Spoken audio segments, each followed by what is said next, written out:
version of a sort of a cap and trade bill sort of died on the vine, but on the federal level, there's continuing discussion on this topic. I'm interested from all of our panelists here what they think a potential cap and trade type policy would have on their company. And Todd, let's start with you over here. Disaster. We're a foundry, obviously we're melting metal to 3,000 degrees. We use a lot of energy, and so simply put, it would just be a disaster for us. Because right now it's very difficult for us to compete in Asia. We have to do it through technology and lean, and adding more to that would make it just extremely difficult. Neil, what would it mean up at Orion? Anything?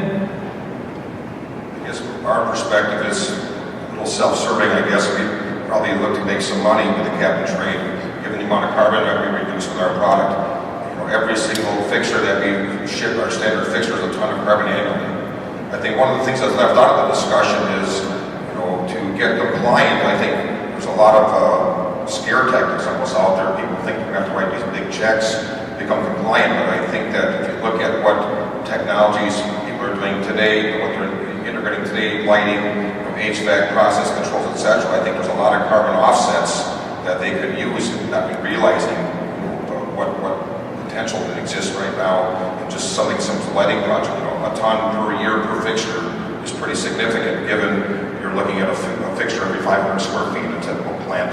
So I think a lot of the things people are doing now and investments are making could be part of the offset that they'd have to have in the future when writing a check.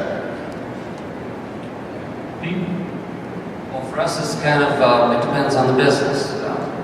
When I look at our material handling business, just the fact that there's a proposed cap and trade bill is having an effect on our business today. Our end users, companies like steel mills and other facilities that use cranes, right now are really waiting to see what happens with this bill.